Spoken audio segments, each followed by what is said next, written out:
everybody, ladies and gentlemen, hello, hope you're doing well. I'm Mr. Warren Hayes. Welcome to a very special edition of the Warren Hayes Show, in which I take some of your precious and enviable time to share with you some of my thoughts and opinions on the WWE UK Championship Tournament, the 2018 edition, which was a pretty big edition this year, but it's you know what? It's a review. It's a review show that I am proposing to do right here and now for you good folks who have decided to press the play button here on YouTube.com or wherever you found this video. Just in case you don't know who I am or what I do quite a few review shows on this YouTube channel here. I do Raw, SmackDown reviews, so I invite you to check them out. I did some just recently for the most recent editions of Raw and SmackDown on June 25 and 26, 2018. And so you can look for those. You can also find me on Periscope. On Periscope, every Wednesday, right after NXT has aired, I jump on Periscope and I give a live review of the show, my live, fresh, hot takes and impressions of the show that we just witnessed. And, you know, if you come around, you hang out, you know, you can toss in your own opinions, ask some questions. That's always fantastic to be able to chat with people about wrestling. That's something I really like to do. And when there's major events, pay-per-views coming up, I do predictions too.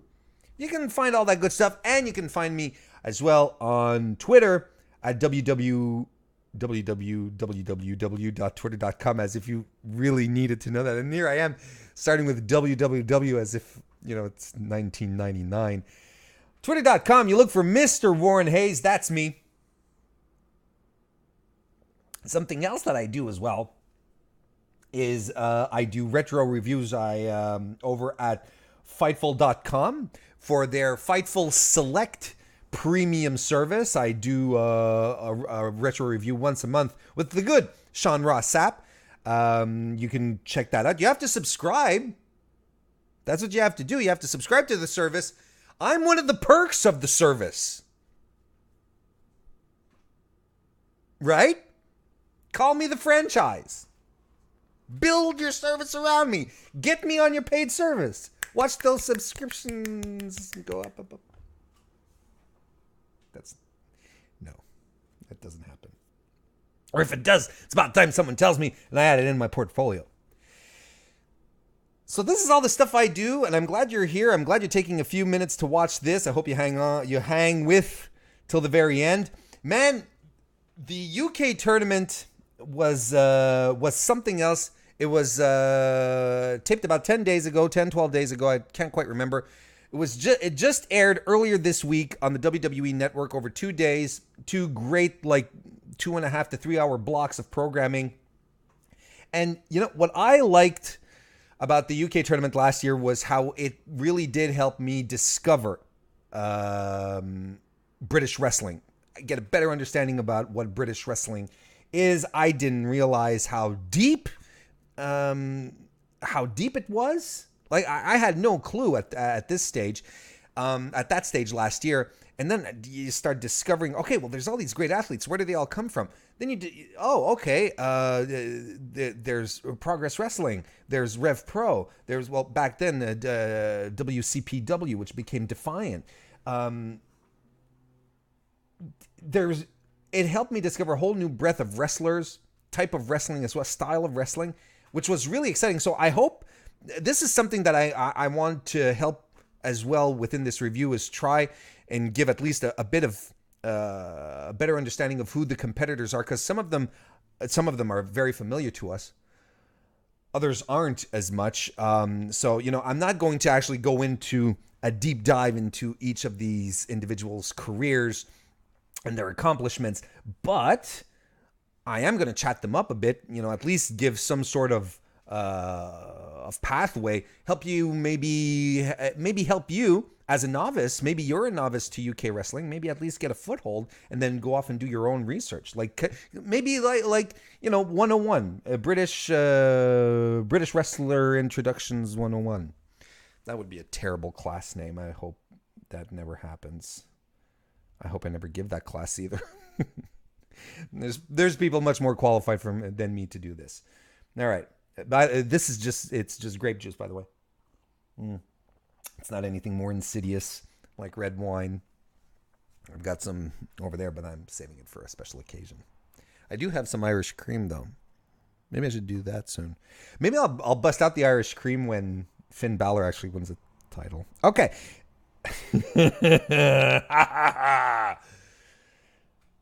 Let's do this. The UK tournament, of course, being held at the historical Royal Albert Hall.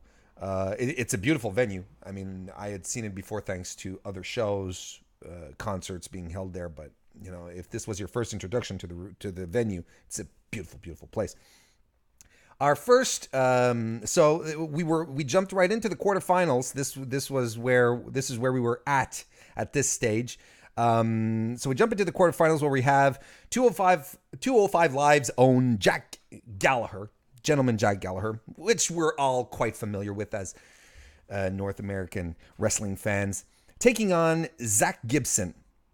Now, Zach Gibson, spoiler alert, wins the whole thing, wins the tournament, and there's fair reason for this. He's an incredible heel to begin with, but he's also an incredible wrestler. And he's wrestled Man in Progress Wrestling, ICW, IC Championship Wrestling, Revolution Pro, very recently. Man, when he was in Revolution Pro, he wrestled Hiroki Goto over there, and he even defeated Dalton Castle. I mean, this guy's the real deal, and he was positioned as such as being the real deal, so much so that Jack Gallagher was playing your babyface for the evening. Because as most of you who watch 205 Live may know, Mr. Gallagher is a heel. So early on, he plays up into the crowd, and you know he even encourages people. And I mean, this is where I start understanding just how much Zach Gibson is detested, because the British crowd already knows who he is, and they're booing the hell out of him. And there's even this amazing chant where they're going to stand up if you hate Gibson, and everyone just rises from their seats and they're chanting along. And good old Jack, he's sitting up on the top turnbuckle and he's getting people to chant at him. It was really good.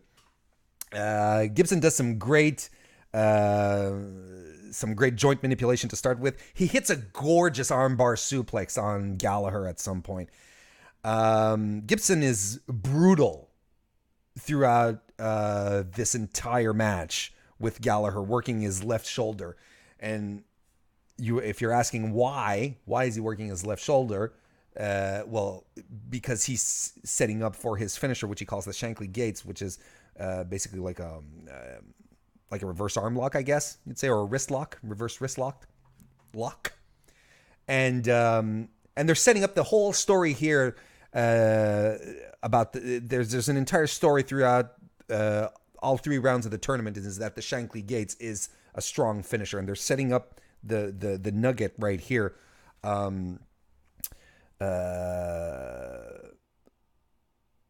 So he starts working on Gallagher's left shoulder, his left arm. Gallagher at some point attempts a comeback with a cool flurry of strikes and hits a suplex on Gibson. Gibson hits a second rope lung blower on Gibson, on Jack Gallagher. There's even a Liger bomb out here. Gallagher, who is a submission guy, goes for a triangle on Gibson. He powers out of it. Senton Atomiko into a sleeper by Jack Gallagher. Gibson gets back control. He tosses Gallagher into the turnbuckle post, left shoulder first. Hits another lung blower. Goes for the cover, but Gallagher kicks out. Gibson gets... but the match ends basically when Gibson gets Gallagher into the Shankly Gates, that wrist lock, reverse wrist lock, and Gallagher taps really quickly. So the winner and moving on to the semifinals is Zach Gibson. Not much of a surprise there. I mean, even before seeing the match, even before understanding the results, Gibson is super over, and I think as they go on with the UK brand as far as NXT goes, they're going to need some big heels, and this was one part of the tournament to establish Gibson as a huge heel. This was really good. Next match, we had Joe Coffey versus Dave Mastiff. Coffey is he's from Scotland. He's a Scottish professional wrestler. He's fairly well known on the indie circuit over across the pond. He's worked in Insane Championship Wrestling. I think I'd argue he came to prominence while he was wrestling in WCPW / Defiant. I think that's where most of his recognition has come from. That's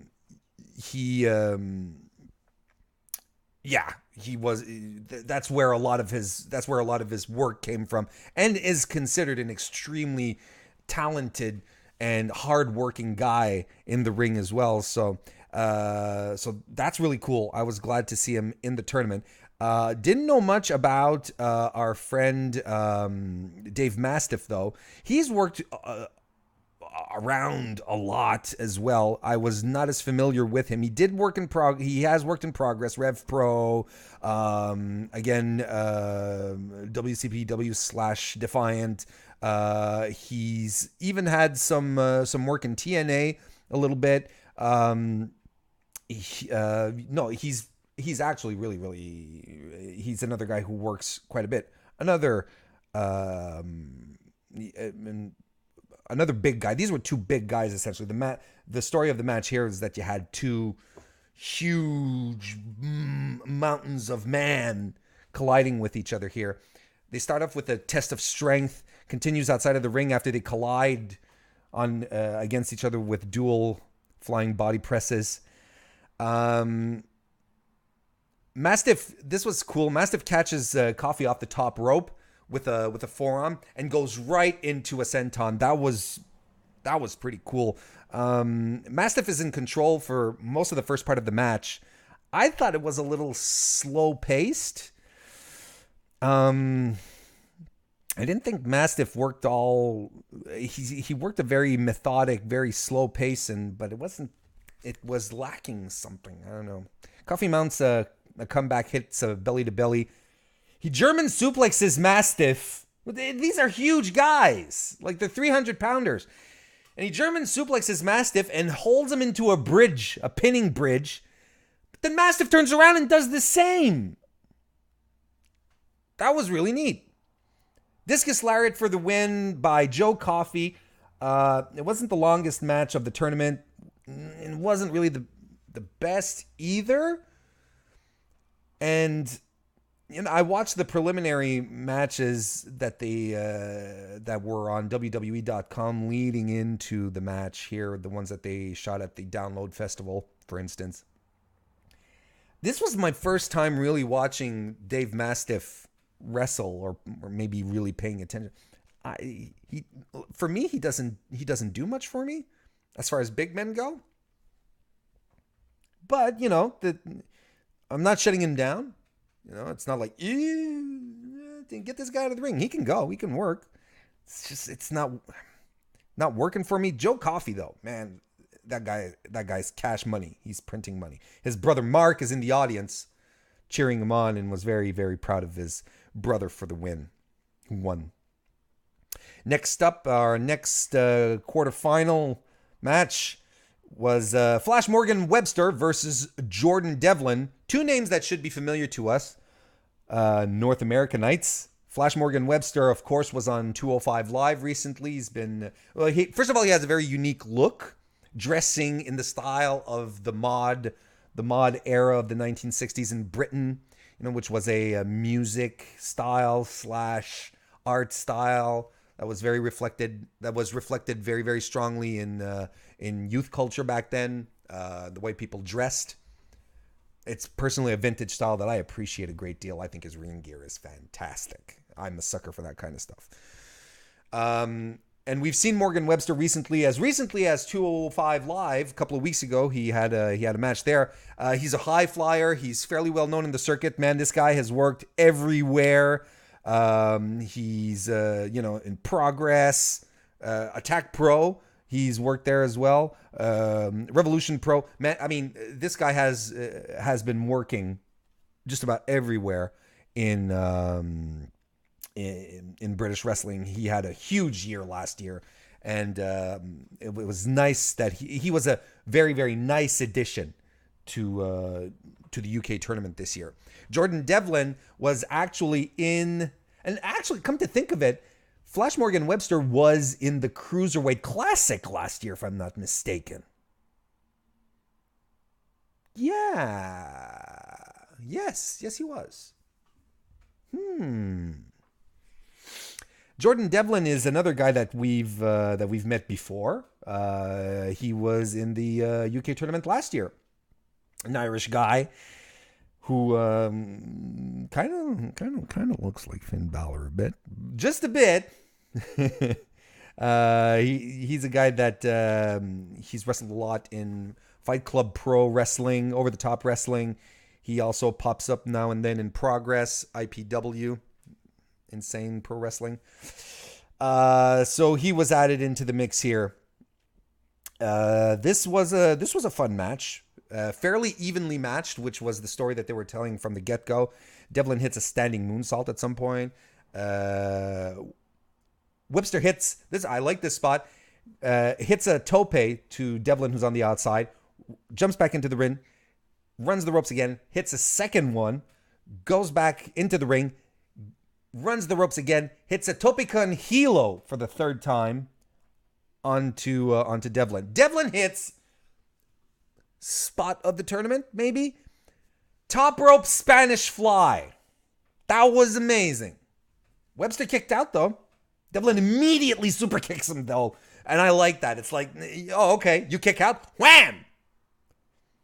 And he goes for the pin, but Webster kicks out again. And I like that little sequence because it adds a little realism to this phony combat sport that we love so much. I like this. It's like, no, look, dude, I just hit you with a top rope Spanish fly. You're not staying down. Boom, kick to the jaw. I'm covering you right there and there, then and there again. Eventually, Devlin misses a moonsault, which turns the tides. Flash Morgan Webster hits his finisher for the win, and that's all she wrote. Morgan advances. That was a fun match. Next, we have Ashton Smith versus Travis Banks. Now, listen. Travis Banks, if you're even remotely knowledgeable in British wrestling at this point, you've heard this name going on before, even though he's from New Zealand. He works in Great Britain, in England. Man, this guy is a stalwart. He works everywhere. He works all the time. Progress, Rev Pro, Defiant. He's done them all. Attack Pro. This guy is a workhorse. He goes in and he gives it his all every time. And he is such a get for NXT UK. It's crazy. And I think I've seen some of his work in Progress. We've only started scratching the surface here with this tournament, with what we've seen. This guy is amazing. It's going to be a lot of fun to see him progress on the WWE stage. There's great stuff on the way from this guy. Ashton Smith, for his part, I was fairly I wasn't. He was a bit of a new face for me, I guess. I hadn't exactly been acquainted with him. He had a match. Oh, I forget against who, and I feel bad. I feel bad because it was a good match. He had a good match in the preliminaries at the Download Festival, which was one of my highlights, actually. I thought it was a really good match. So I was looking forward to him joining us here. Insane Championship Wrestling is one of the promotions he's worked for. Future Shock Wrestling, PCW, Preston City Wrestling seems to be his main base of operations. He's a very talented guy, another high flyer. One thing that I found funny, they hit I think it was just before this match where they ran a promo package for Ashton Smith, and he was like, "How do I describe myself? I describe myself as a roughneck brawler." And then all the pictures, all the action shots that they show of him afterwards is him doing flips. Like he's a bloody cruiserweight. He jumps around the ring. He's an agile, dexterous, high-flying guy. And he calls himself, I'm a roughneck brawler. No, you're not, dude. Nope. No. That's not how you market yourself properly, son. I thought that was funny. Banks is in control early of this match. Smith hits a nice leapfrog drop kick on him. That was really cool. Banks strikes hard. He's a striker, man. Chops, kicks. He kicks some really vicious kicks to the back. Ashton chains some quick, strong moves together. At some point, there's a messy tope con hilo that he tries to hit, and it didn't look really good. He hit it, but it was a little messy. Banks hits a nice German into a bridge at some point, but he ends the match with his sit-down fisherman buster finisher. Sit-down fisherman buster. And he wins. It was a good match. I feel like Ashton Smith's fight at the Download Festival that you can see on WWE.com, and I feel stupid because I can't remember who it's against, but it's against one of the guys who competed in the UK tournament last year. And I'm aggravated. I should have made a note of it. So yeah, but it was fine. I think Ashton Smith can be better than this. Travis Banks was super solid. Good match. I mean, you can't say it was bad. It was a good match, but especially seeing what Smith had done before in the prelims, I was really expecting something more. Sometimes, it's just two guys that it just doesn't click. It can happen. Good match nonetheless. Travis Banks advances. The Kiwi Buzzsaw is his nickname. Not Kiwi the fruit. Kiwi as in the way New Zealanders refer to each other or to themselves. They might do it between themselves as well. It's like how we Canadians, we refer to ourselves as Canucks. And some people can refer to us as Canucks as well. Other people refer to us as sneaker smugglers.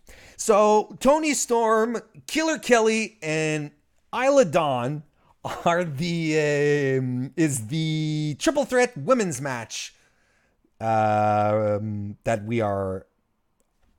is given unto us. Toni Storm, there's listen, I'm not going to try and sell Toni Storm to you.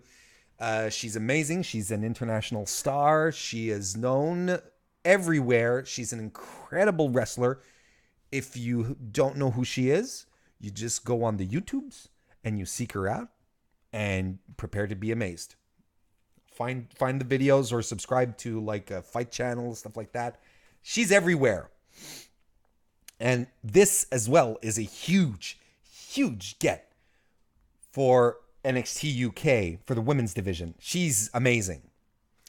Anyway, she's in a triple threat here. Killer Kelly, who I wasn't very familiar with. Then I started doing research and I realized that, at least on Cage Match, she started wrestling only in 2016. So she's very, very new to this. She's wrestled a bit in Pro Wrestling Eve, some other promotions that I'm not familiar with. Westside Extreme Wrestling is where she seems to call home. That's it. I'm not super familiar with these promotions. She's wrestled a couple of times in Pro Wrestling Eve. I've never seen any of her matches. This was brand new to me. And Isla Dawn, who I have heard of, but I can't recall seeing her. She's wrestled in Eve, but barely. She's been going around. She's done a lot of work in very different promotions. I don't know if there's one that she exactly calls home. She's been like from Scottish wrestling. The Scottish Wrestling Alliance. She's wrestled a couple of times there. She's wrestling in the Hungarian Championship Wrestling, and that's actually something I would dig to see. I don't know why. I'd really like that. I think she wrestled in Progress earlier this year too. Like, she's fairly new, I think, to the. Oh, she's wrestled in Shine. Look at that. I didn't know that. She wrestled in Shine this year. Okay, cool. So this was also discovery. You discover new talent through these tournaments, and that's kind of what they're for. So of course everyone at first gangs up on Storm. Kelly and Dawn hit a nice double wheelbarrow DDT on Storm, and that takes her out for quite a while in the match, leaving Killer Kelly and Dawn pretty much up to this. By the way, Killer Kelly had the most, and if you have to, once you see it, you'll understand what I mean. She had the most indie wrestler entrance of all the competitors. And I'm saying this out of love because it just, she walks in, she has a hoodie, she has this, this aggressive techno music, has a hoodie on, and she's walking down very purposefully, her eyes focused to the ground. It just came off as the most indie entrance ever. I thought it was adorable. It made me laugh. It wasn't like, look at her. No, I just thought it was funny. All right, back to the match. Tony gets back into the match, and she hits a hell of a release German on Killer Kelly. Like, that's concussion inducing. All three exchange. They're all on the ground. They're exchanging strikes. That was a pretty nice spot. Killer Kelly at some point he hits a huge kick. Also on Isla Dawn, who's on the outside. She hits it from the apron. Match ends when Toni Storm hits the Storm Zero on Isla Dawn and gets the pin. Honestly, this was a very meh match, and Storm didn't get all that much offense in. It was mostly Kelly and Dawn who were doing the most of the work here, which I don't know, man. This didn't do much for me. It didn't do much for me, and quite honestly, it didn't do much for the crowd either. Everyone was behind Storm. The crowd popped huge for Storm, but otherwise, it lacked some spark. It wasn't very, very good, and it was kind of short too. And time is important when you're pulling triple threats like this. Anywho, next we have Triple H, who comes out to the ring and basically does the announcement of the UK brand, which we were all already aware of last week, and he does it with Johnny Saint in the ring. Gets a really great reaction from the British crowd, so that's cool. So, yeah, we'll just gloss over that because everything's already been said about the UK brand, about the NXT UK brand, which I think is fantastic, in case you're wondering. First match of the semifinals, we have Flash Morgan Webster versus Zach Gibson. Webster gets in hard to begin with some quick strikes, kneed at the jaw, a flurry of strikes in the corner, head scissors on Gibson off the turnbuckle, sends Gibson to the outside. It was a really, really quick match. Start to the match. It wasn't a quick match, but it was a fast start to the match. Basically establishing the fact that, Webster understands that if he wants to win here, he has to use his quickness. Gibson regains control, works the half Nelson quite a bit. If you hate Gibson's chance, start up again. If you hate Gibson, stand up. That was great. Webster hits a great corkscrew moonsault on Gibson too. Gibson also hits a spinning suplex on the ramp. And it, like some sort of spinning suplex. I don't know exactly what the move is, but the noise it makes, clack! That was a huge spot right there. That looked like it hurt. And the audience started chanting, Mamma Mia! And you know, Morrow was there. He was calling the matches with Nigel, and they were perfect and spot on. And quick parentheses. When you get a two-man commentary table, you understand why sometimes the three-man commentary tables are heavy-handed and don't add that much. These two guys were perfect. Morrow and Nigel, they were fantastic.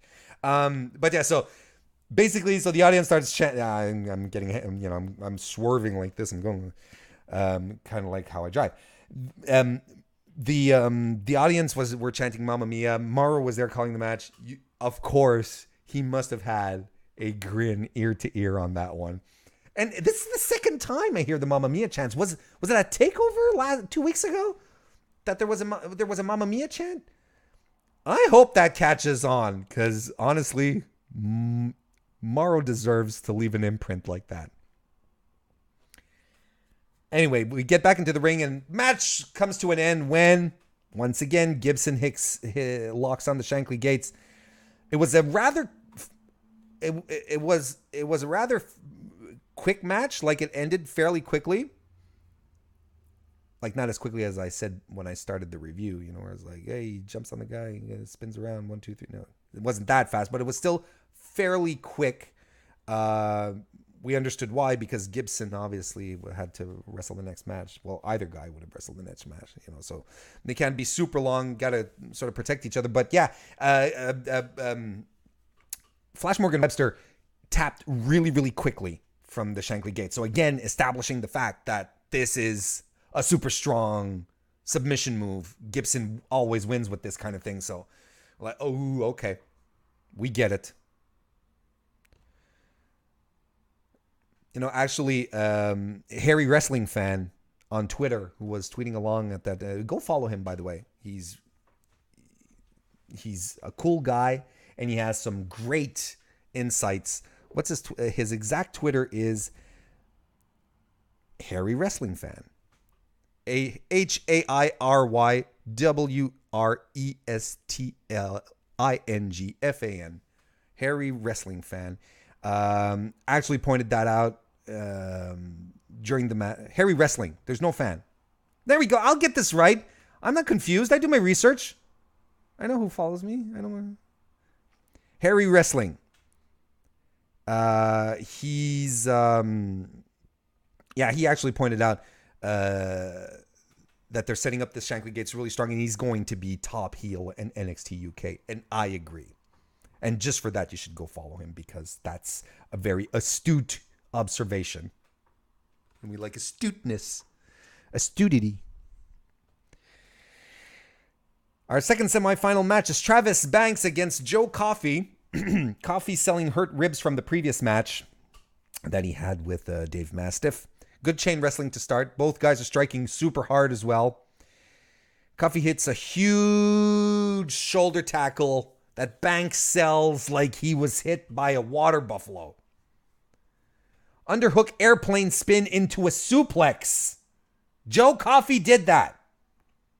He had an airplane spin, underhook, and he spinning and he flips it into a suplex. Man, that was cool. That was cool. That's why wrestling is cool.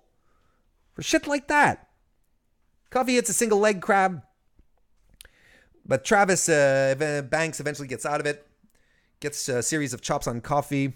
Coffey hits another German suplex into a bridge. Discus lariat by Coffey misses as Banks runs him down.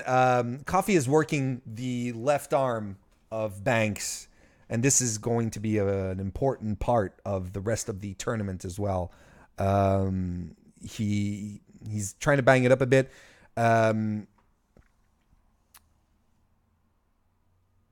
Yeah.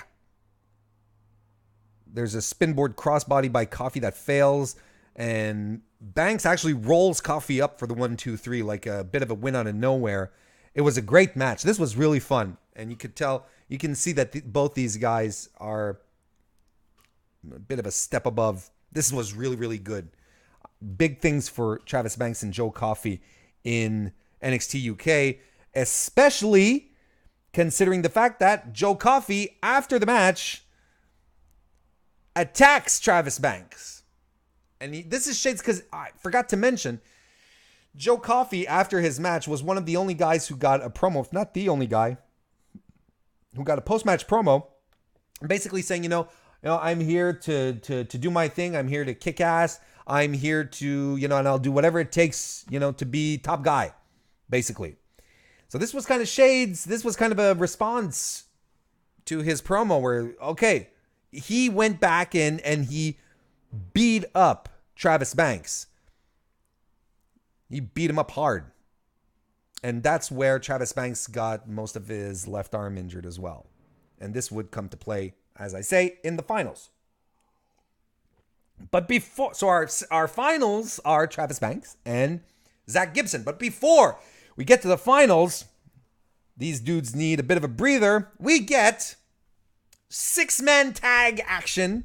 We get the British Strong Style boys, Tyler Bate, Trent Seven, and your UK champion, Peter Dunne, against the Undisputed Era, Roderick Strong, Kyle O'Reilly, and Adam Cole. And man, what a barn burner this was.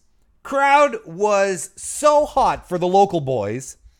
And for once,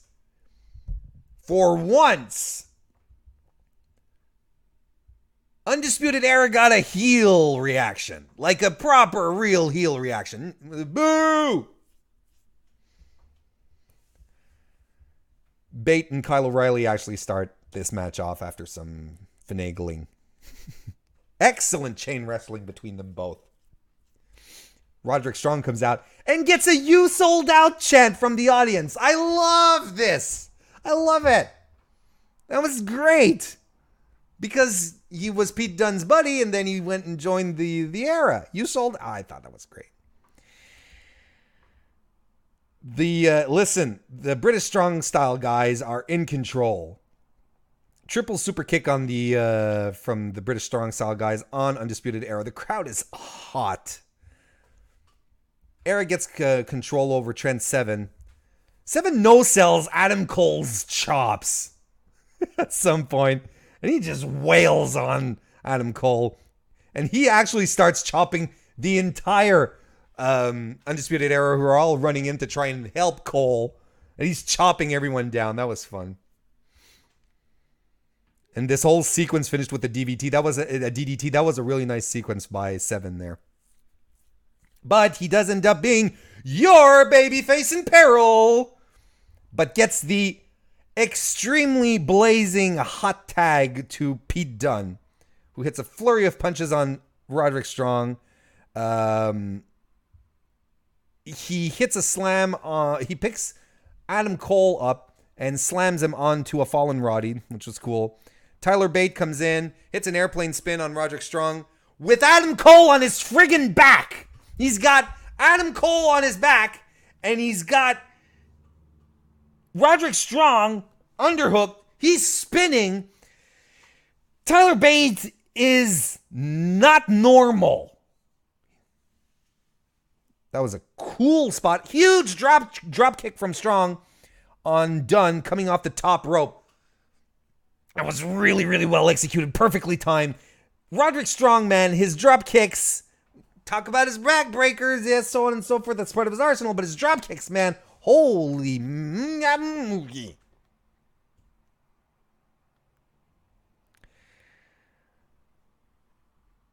Kyle O'Reilly gets an armbar on Dunne and into a triangle at some point as well. But Dunne powers out of it, gets a pump handle on O'Reilly, who obviously trying to get the bitter end, but he converts it into a guillotine. There's eventually a hot tag to Tyler Bate, who basically takes out the entire Undisputed Era by themselves. Dunn hits a moonsault to the outside to take out Strong and O'Reilly. Bate and Seven hit their overhead clothesline backdrop. Their clothesline overhead backdrop move. I can't remember the name off the top of my head for the win. This was really a fantastic match. This was really, really good and a great segue into the finals. And man, the British Strong Style guys, well, I mean, it's not much of a surprise. They were super over, but Undisputed Era made them look like gold. This was a showcase of these three dudes for the home audience, and Cole, O'Reilly, and Roderick Strong did such a good job at it. It was really, really great to see. So British Strong Style won that 6-man tag match. Shawn Michaels then comes out and he says, he didn't want to follow that up, and basically says nothing. I think he was just killing time for some reason, and I don't know why they aired it, because it didn't add anything. He basically said, that I wrestled the first match for WWE in Royal Albert Hall. People are chanting one more match, and he sort of goes, guys, you got to stop doing that, because you're going to push me over the edge, and I'm going to do it, and I'm going to kill myself, and I'm going to injure myself again, and then you'll only have yourselves to blame. And you should have listened to Warren Hayes when he says, Shawn Michaels shouldn't wrestle another match in WWE again. Doesn't matter. We don't need to. Not because we don't love him. It's because we love him that we don't want him to come back. Thanks for the memories, Shawn. You just do your thing. That was a very short editorial. Anyway, not sure why Shawn came out other than just to be an extra little breather for the finals between Travis Banks and Zach Gibson. And Banks comes in with a taped left shoulder. Gibson refuses to shake his hand. Actually, he's refused to shake his hand the entire match. All the matches started with a show of sportsmanship, both competitors shaking each other's hands, and Banks the entire time refused to do so. And he immediately goes for the shoulder and starts working that's the story of the match. Solid kicks and strikes by Gibson. Gibson works on the arm on the outside. He hammerlocks Gibson and tosses him shoulder first into the steel steps. Some great stretch work in the ring as well. Banks finally mounts a comeback by hitting a drop kick to the back of Gibson. Hits a tope, knee strike, and a sharp knee strike too. Covers Gibson. He kicks out. Gibson hits a lung buster, which apparently is called the Ticket to Ride. I wasn't aware of this. It's one of his signature moves. But Gibson kicks out. He hits the Slice of Heaven, which is a roundhouse kick, springboarding off a heightened position. He does this off the guardrail onto Gibson, which was cool. And they start a 10 count because both guys are spent. But they get inside before the 10 count to continue fighting. They start striking in the ring.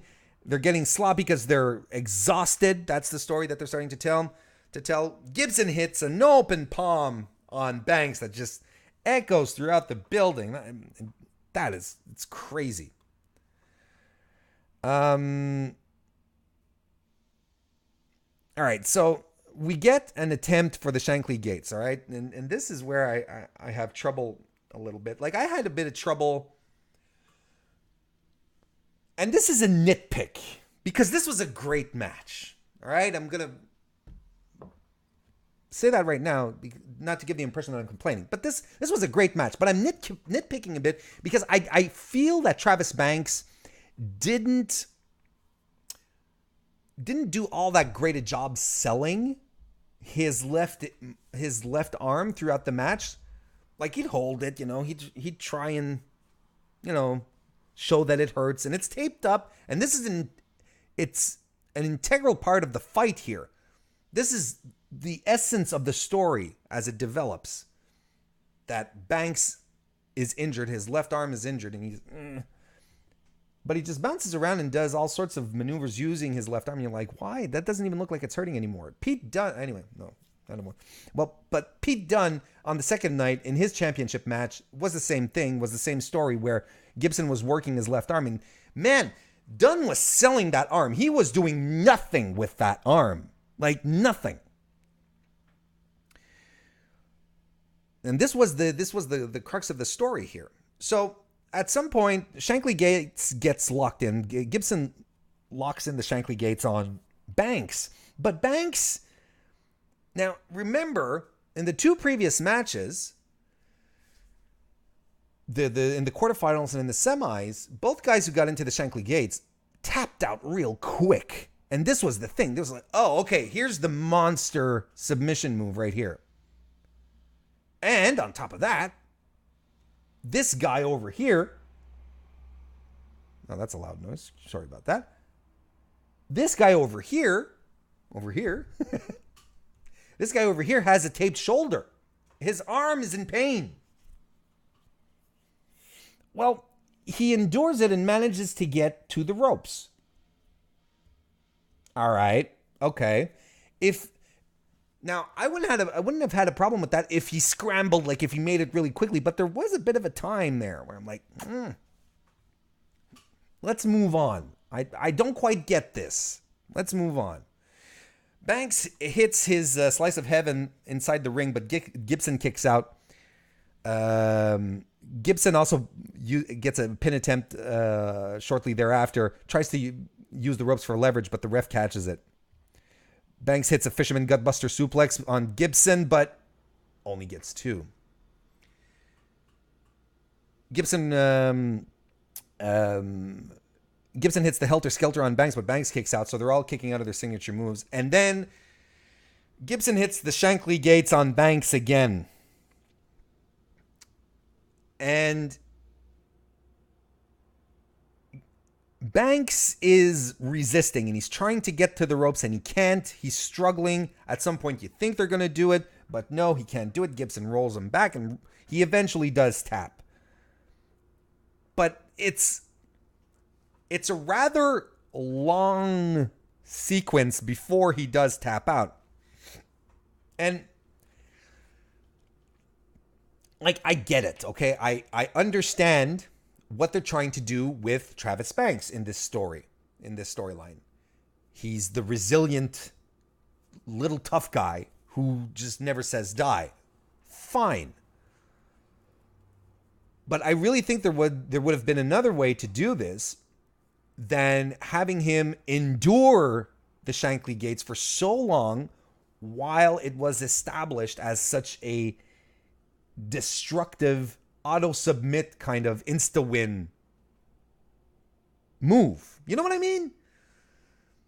Like, he could have, like I said, the first attempt that he tried, he could have just sunk it in, but then Banks rolls over and grabs the ropes and really, really fast. And then we get a break. Oh, okay, you know. Because his arm is injured. On top of that. So does that... I'm left here thinking to myself, well, okay, so since his arm wasn't injured, had Banks not suffered the injury, he would have just snoozed through this Shankly Gates thing, right? Seems to me that was the story. I don't know. I mean, like I said, I get it. I get what they were trying to do. They were trying to position both guys as this guy who has the killer submission, this guy who's the resilient babyface. I get it. But the way it was booked throughout the evening, man, I would have just given it all to Gibson. Make him look really strong. Anyway, Gibson wins. He gets his shot at Pete Dunne. After announcing the win, he extends his hand over to Banks, sort of ironically, like, okay, here. I didn't want to shake your hand at first. Here it is. Banks, well, Gibson. Yeah, Gibson does this, and Banks reaches over to shake his hand. Then Gibson just pulls his hand back. He's like, no way, man. And he grabs a mic. He starts to cut a promo, but Pete Dunne's music hits, and the Bruiserweight comes out, and they have a stare down leading into the match for the second night. So listen, that was the first night. It was there was some great wrestling here. It was a good show. I enjoyed it a great deal. It was a lot of fun. It was the finals were excellent, and you should really seek it out to see the finals. You should see how they're building Gibson and Banks. Should give you a good idea of what they're planning for NXT UK. And, well, you have to see the British Strong Style versus Undisputed Era. You have to see that. It's really, really good.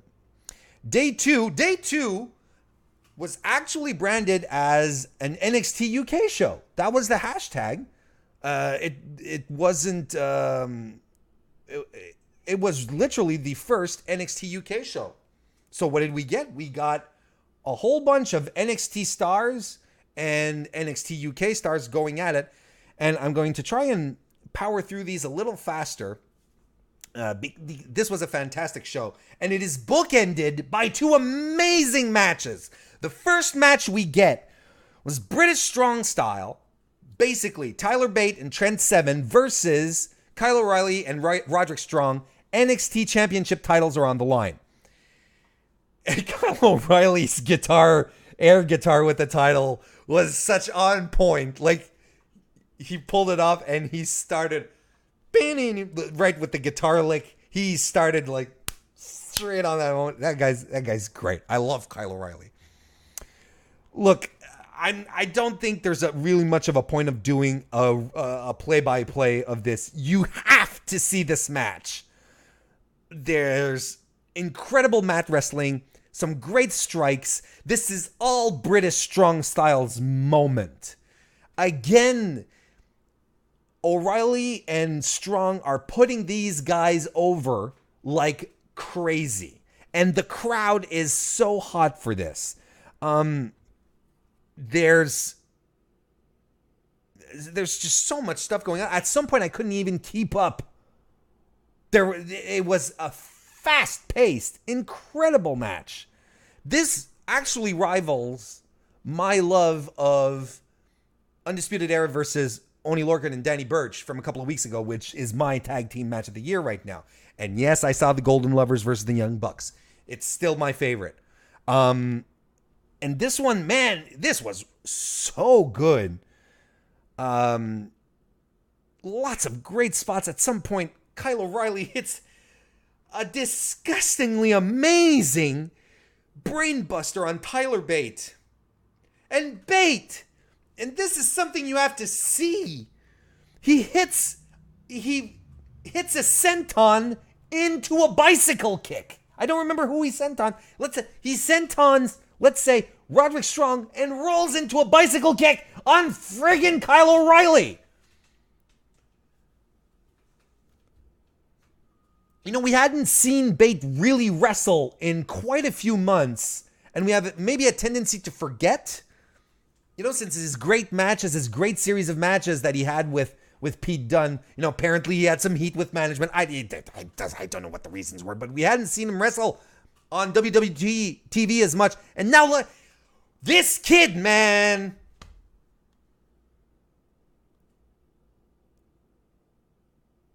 The British Strong Style boys, by the way, are your new NXT Tag Team Champions. Not NXT UK, NXT Tag Team Champions. The crowd went crazy. And they celebrated, and it was wonderful, and they went into the audience, and Tyler Seven, swear to God, had tears in his eyes. This was such a wonderful moment, perfectly booked, an extraordinary match. If anything, you watch this bit, you watch day two of the UK tournament, the NXT UK show, just for this match, and you can, all right, I'm good. Good night. That was really good. The crowd was hot. It was amazing. It was an extraordinary match. Poor Killer Kelly and Charlie Morgan, who had to follow up after that. I don't know how they did this. So we had Killer Kelly, who was back again from the night before. Charlie Morgan, who I'm not super familiar with, but she's wrestled quite a bit in Pro Wrestling Eve. And I think she had another gimmick, Lady Penelope, if I'm not mistaken. I'm not too familiar with their work, so this was all new to me. Listen, to be perfectly honest, it would have taken a tour de force to follow up with anything, to follow up with anything after that tag team championship match. It was crazy good. It was amazingly good. But the girls here, the women, I need to stop saying the girls. I'm sorry, Anna. I don't mean it disparagingly. It's just a reflex. I'm old. Everyone's... No, I'll stop.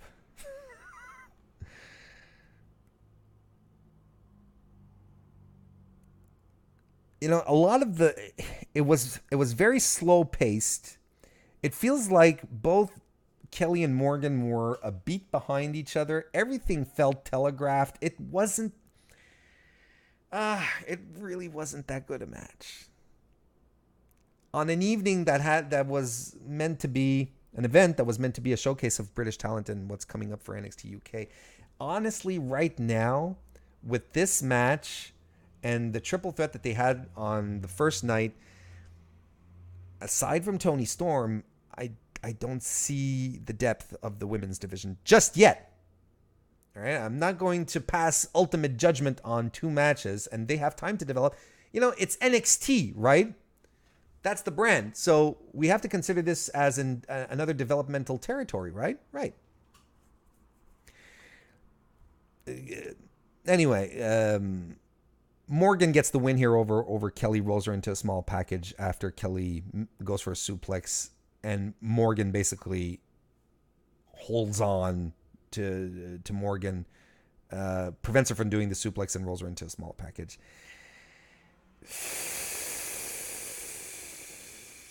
It was a slow match, and like I said, everything just felt a step behind. Anyway,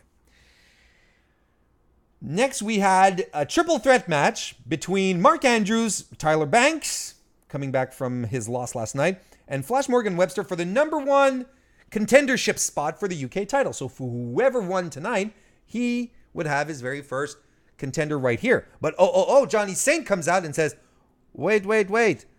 I'm going to make a change. I'm going to change this match and make it a 4-man fatal match. What he meant to say was that he was going to make it a fatal 4-way match. That's what he meant to say. And Noam fucking Dar comes out. He's back.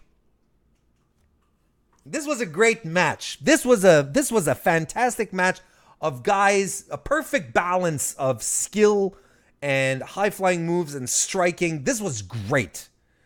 And you know, Mark Andrews is fantastic. I have one problem with Mark Andrews, and it's his music. I can't stand his theme music. And that's fine. It's just music that hasn't been designed for me. But man, I wish his band the best of luck. Actually, it was kind of funny because Nigel at some point, he plugs Mandrew's new album, his Mandrew's band's new album coming out in September. He says, that's the easiest $50 I've ever made. And you want to bet that Mark Andrews actually went to him and said, look, I'll give you $50 if you plug that. You want to bet? I'm sure that happened. Dar looks great, by the way, and he's your heel amidst the sea of baby faces here. He even pulls at the arm tape, Travis Banks' arm tape, because that's what heels do. Mandrews at some point hits a reverse Rana that kills Flash Morgan Webster. I don't know who came back to wrestle. Maybe it's a zombie Morgan Webster, but there was no way Webster survived that Rana. That was sick. That was really good. Lots of great spots, great submissions, lots of near falls. Mandrews we're getting towards the end. Mandrews reverses Banks from a suplex into a Slumdog Millionaire. He goes to the top rope to do his shooting star press on Banks. He misses, and Dar wrenches the left arm of Banks off the top rope. hits a flying kick on Banks, and gets the 1-2-3. Noam Dar, motherfuckers, is the number one contender for the UK title. If he's done with 205 Live, I'm fine with that. Honestly, I always kind of thought Noam Dar was a little bigger than the cruiserweight scene. Not that he's heavier, that's not what I mean, but his character work, his charisma, and especially in the environment now that they've created for 205 Live. And this is not a knock on the cruiserweights because I love 205 Live. The environment for the cruiserweights right now isn't as much about character as it is about action, right? With maybe a couple of exceptions. But the characters are very straightforward. They're very simple. Like, there's not much character development, I guess, or zany, wacky. I don't think Dar would have found his footing here because they would have probably asked him to tone down his heelishness. Right now, 205 Live doesn't need Noam Dar, and NXT UK is all the better for it if he sticks around there. I'm really happy. After the match, though, Mark and Joe Coffey, the Coffey brothers, run in and destroy everyone who's left in the ring. Noam Dar is already, he's won, so he's like, woo! And he's going up the ramp. He's already all the way over there.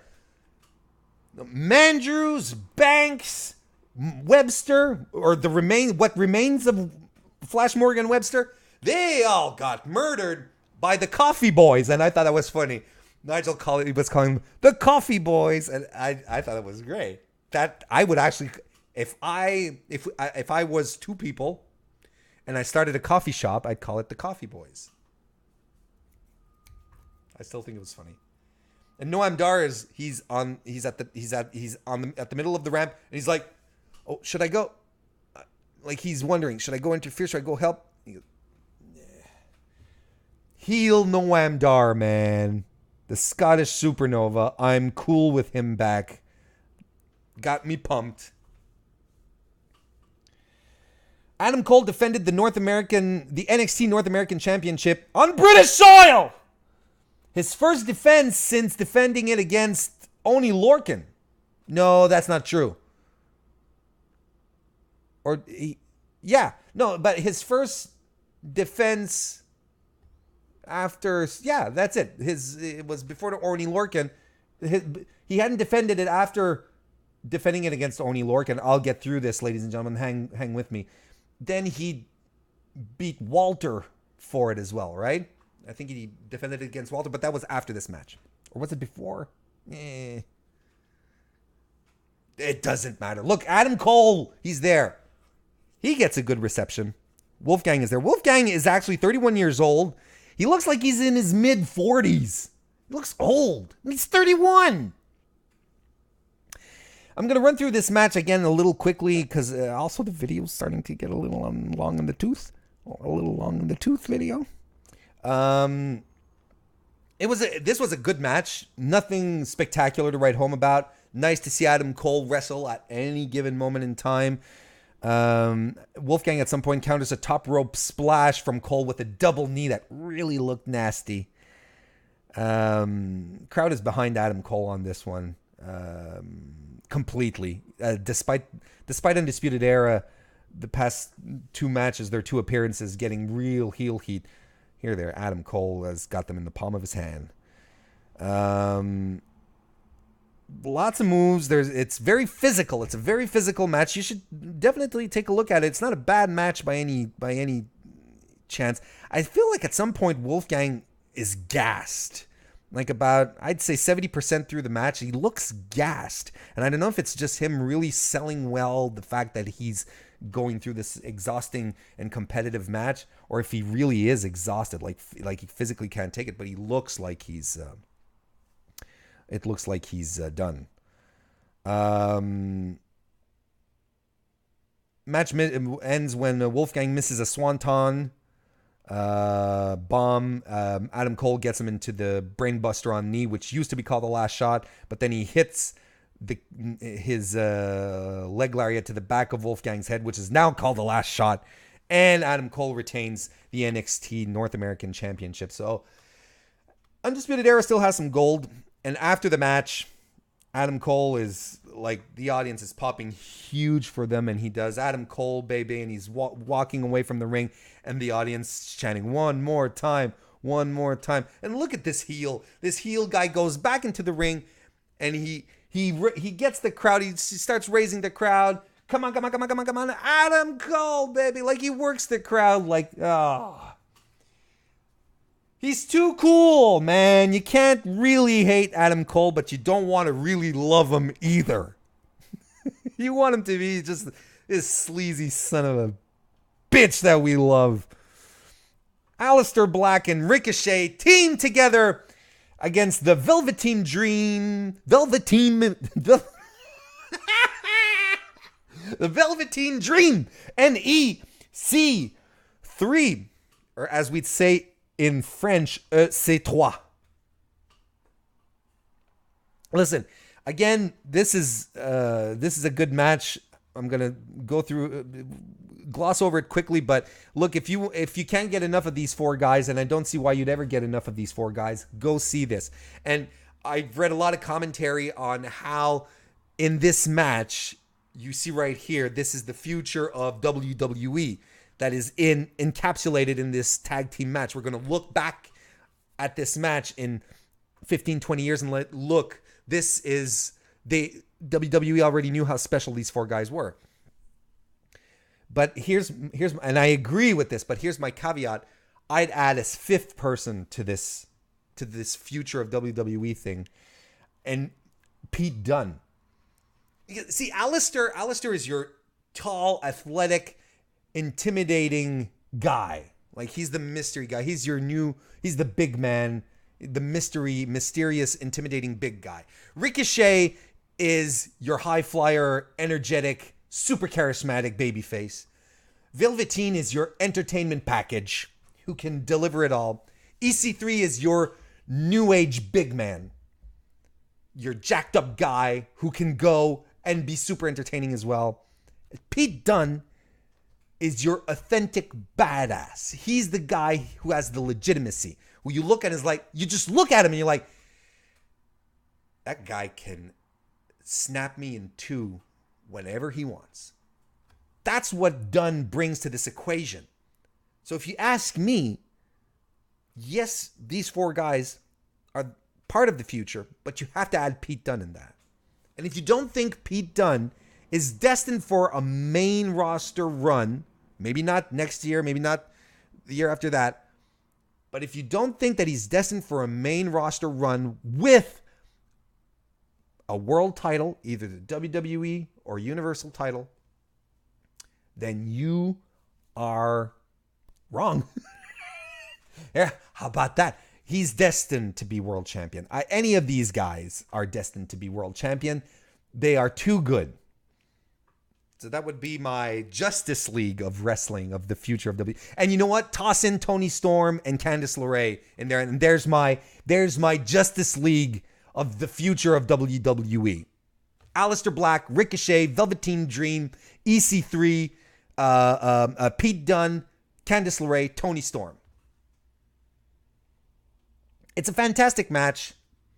There's some great storytelling from top to bottom. How can you not? There's also some great spots where they do the sit down spots where Ricochet and Aleister, you know how Aleister, runs as if he's going to jump to the outside, hits the second rope, flips over and sits down in a seat, cross-legged position.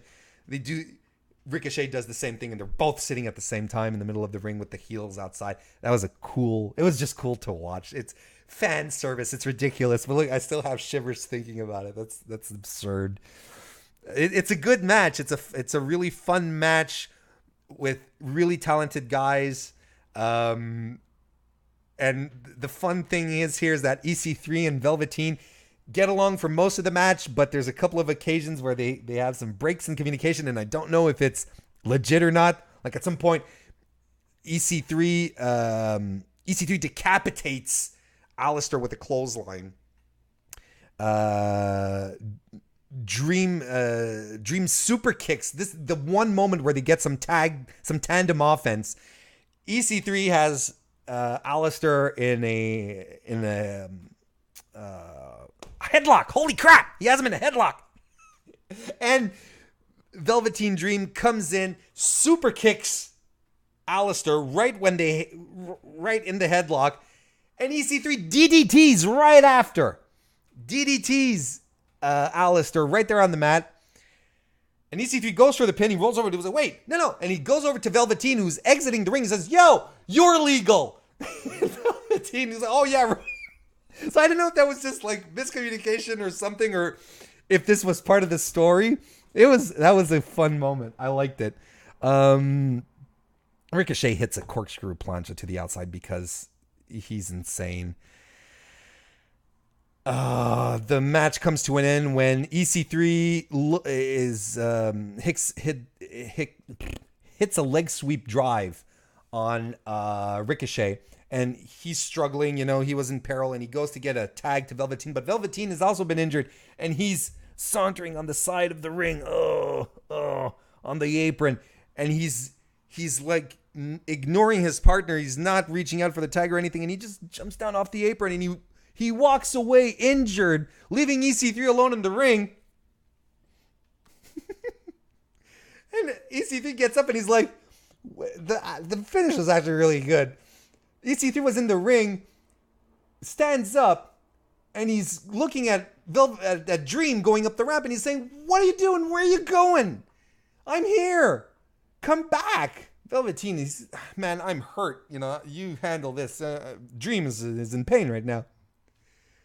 And Aleister Black, crowd starts to pop. Aleister Black is right behind EC3, and he's just waiting. All right, the Black Mass is coming. He's just waiting for him to turn around. And EC3 is just standing there. He's just in the ring standing. And he lowers his gaze and he's like, oh, God. Aleister Black is right behind me, isn't he? You can see it in his face. So he's like, and he sort of shrugs. He goes, well, and he turns around and tries to throw a punch, but Aleister just waits for him and hits the Black Mass, like perfectly square on his face. And that's your match. I thought it was a great finish. Check this match out as well. It was super fun. Shayna Baszler was defending her NXT Women's Championship against Toni Storm, who had earned the right to challenge Baszler after winning the triple threat match the night before. Okay, listen. I don't know why. Okay, again, I'm going to gloss over this one, but it deserves to have your full attention. This was fantastic. Another great match on this card, people. Toni Storm was amazing. Baszler was amazing. And it was brutal, wonderful limb manipulation again by Shayna Baszler, who continues to cement her character as opportunistic, as breaking her adversaries apart. She starts working on Toni Storm's leg. This was the story, actually. Goes for the leg and twists it and stomps it. She's just going all out, trying to destroy Toni Storm's leg. Storm does everything she can. She tries to hit her Storm Zero finisher, but she can't. Her leg is completely out. There's some spot on selling by Toni Storm here. So working on the knee, she can't take it. She can't take anything on her knee anymore. Crowd is super hot. At some point, Toni Storm breaks out of the Kirifuda clutch, rolls to the outside. Baszler follows her, and at this point, Toni Storm's leg has been demolished by Shayna Baszler. It's been completely eradicated. Storm tries to get back in, but she can't. She can't because Baszler hit the Kirifuda clutch on her again on the outside. Didn't knock her out, didn't put her to sleep, but just leaves her there, rolls back into the ring, and Storm, being completely drained, fatigued, the apparent huge injury on her leg, she's outside and she's crying, she's selling. She's trying to get up. She can't. She can't move. She's propped up against a barricade on the floor. She cannot get up. She can't make the 10 count. Shayna Baszler retains. And Baszler goes back to the ring to beat Storm some more. After the match, she goes up the ramp, and I think she was supposed to do the beating immediately after, because you can see a ref going, hey, you're supposed to get back in the ring. And Shayna's not getting the cue or whatever. And then I'm thinking, this isn't live. Why? This is taped. Why didn't you just edit that? But it doesn't matter. Anyway, Baszler goes back after the match, after winning, and just beats up Storm some more. She hits a Kirifuda driver into the Kirifuda clutch. I mean, she completely destroyed Toni Storm. I don't know where they're going with this, but this is easily Shayna Baszler's best match since she's been champ. Toni Storm was super impressive, and I will come at anyone who says Toni Storm carried Baszler to this match. Baszler did what Baszler does best. She's been doing great work, absolutely great work from the get-go. Ever since she started wrestling in NXT, ever since we saw her, and she's only been getting better. Toni Storm didn't carry her here. You're not a babyface in peril carrying someone. Toni Storm made her look good. Shayna Baszler made Toni Storm look good as well. They have great chemistry together. This was a great women's match. So I don't know what they're going to do with this, actually. If this is going maybe to boil over into main roster NXT or something. But this was something else. And Toni Storm has to do something about this. Like, she was whipped. This was severe. And I think one of the reasons why people have difficulty warming up to Shayna Baszler is because of her style. Her style is very grounded. It's no frills. And all the women that we're accustomed to seeing and that we love and enjoy, they're much more flamboyant. Aerial moves, very impressive athletically. But we're not used to women wrestlers who wrestle a more grounded, methodical style. And this is what Shayna Baszler brings to the table. And that's why she's so good. She may not hit flying moonsaults or Thez presses or the like. That's not how she works. It doesn't work with her character. That's not her style. I love Shayna Baszler. Love her more and more. This match is just moved her up a few notches. Go ahead and see this.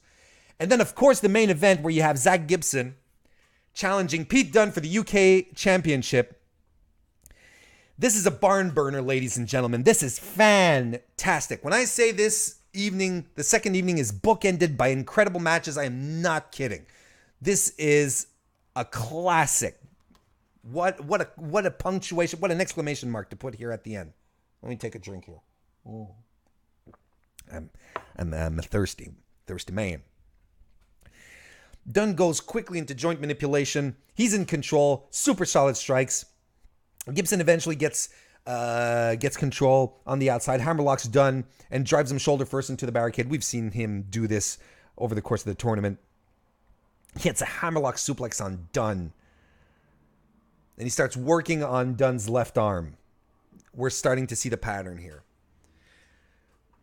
Dunne explodes back into control, hits the X-Plex, but can't keep Gibson down. From a triangle, at some point, Dunne gets Gibson on his back and double stomps him to the face. Look, you'll have to see this one to try and understand what I just said. You're just going to have to look at it. It's amazing. And Gibson is on the outside, and I still can't believe this spot actually happened. Dunne hits a moonsault to the outside from the top rope, top turnbuckle, to the outside, into an inverted DDT on Gibson.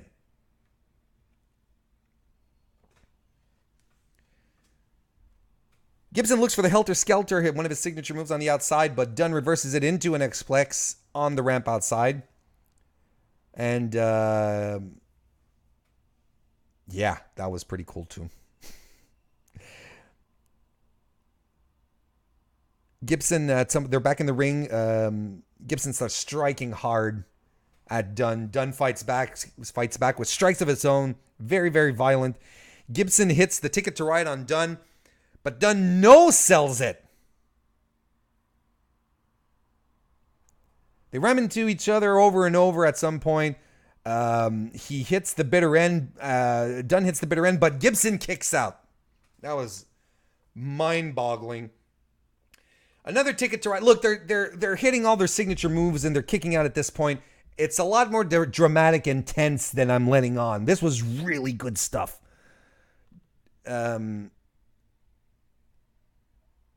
He hits the Ticket to Ride. Banks hit. Sorry, I'll start over. Gibson hits the Ticket to Ride once again on Dunn. Dunn kicks out, but goes straight into the Shankly Gates, and Nigel McGuinness loses his mind. Absolutely loses his mind once Bates gets Dunn locked in, but Dunn gets to the ropes. So the move gets broken up. Gibson hits his top rope helter skelter, and he gets Dunn into the Shankly Gates again. But Dunn gets to the ropes again. All right. Gibson jaws at Dunn. This is where the finish comes. Gibson starts jawing at Dunn, and he's like this. He's wagging his finger at him, right? And he's like, I'm Liverpool #1. You're nothing. He's just talking trash. Then Dunn just grabs his finger. And the crowd pops. The crowd pops for finger joint manipulation. What a time to be a wrestling fan, people, where you don't need to freaking kill yourself once you can properly get your moveset and your psychology over. All you need to do is grab a guy's index finger and people are like, oh my God! Gibson's dead! Dunn's got him by the index finger! Gibson's dead! He starts twisting it. The crowd is freaking out. Into the bitter end. There you have it. Pete Dunne retains the UK Championship. And what a match it is. And honestly, I could go deeper into it, but man, I spent way too much time on this video. No, not too much time. But it's a long video. But it was a great, listen, what these 2 days served to do were, their purpose was to showcase British talent, which is what they did. They sprinkled in there the NXT talent that we know and love, just to add a little more flavor, help raise the profile of the event a little bit, which is fantastic. To draw some more eyeballs there. I was excited to see Shayna Baszler. I was excited to see Alistair and Ricochet against Dream and EC3. Of course, I love seeing those guys anytime. So, mission accomplished, honestly. This was a fantastic show. And from what we've seen with most of the British talent that was on showcase here, NXT UK is going to be crazy good. It's mind-boggling how deep the talent is already on this roster. And we've barely scratched the surface. There's so much more to get. There are guys who've had way too short matches here. And there's guys that we know on top of that can go. Joe Coffey, for instance. We know he can go. That's huge, man. It was a great show. The only thing that I'm a little more concerned about is the women's division, because I don't think the British women had the, or I should say the UK women, not necessarily the British. The UK women didn't have the platform, or didn't have the, they weren't shown off to what is likely their true capacity, their true talent. So I'm looking forward to see what they do with the women's division, but right now I'm a little more concerned about that. But otherwise, I'm sure things will course correct. And this is a developmental territory as well, right? It's developmental. UK, NXT UK. So watch the first show if you want to see the finals, the quarterfinals, semis of the UK Championship Tournament. And it's worth it. There's some great matches there, especially if you want to get to know the British guys and girls. It's fantastic there. Watch it to see the six-man tag between British Strong Style and the Undisputed Era. It was a fantastic, fantastic fight. The second night is an NXT UK night. So you have all sorts of matches from UK guys and girls and NXT stars. It felt like a super card. You have to absolutely see British Strong Style versus the Undisputed Era for the Tag Team Championships. That's a must-see match. And you have to see Zach Gibson versus Pete Dunne for the UK Championship. That's you cannot miss that as well. And since you probably like NXT and like Aleister Black, Ricochet, EC3, and Velveteen Dream, you will be thrilled to see them in their tag team match. Shayna Baszler versus Toni Storm is the shits. Is super shits. It's amazing. No, it's not the shits. What was I trying to say? It was amazing. It was excellent wrestling. It was a fantastic match. Great story, great wrestling from both women. It's not the shits. What was I trying to say? Sometimes my brain just goes off that way. And it's not my brain, it's my mouth. I say my mouth goes this way, my brain's like, wait, what the hell? What did you just do? Mouth, come on. Get a hold of yourself. Listen, I hope you enjoyed it. Check out my other videos, my Raw reviews, my SmackDown reviews. Come and follow me on Periscope. Most of all, follow me here on the YouTube channel. You can subscribe. That's fantastic. You can also drop a like in this video. That's also very nice. But also follow me on Twitter if you don't already. I'm at Mr. Warren Hayes. Guys, thank you so much for hanging out till the very end of this video. And I'll see you next time.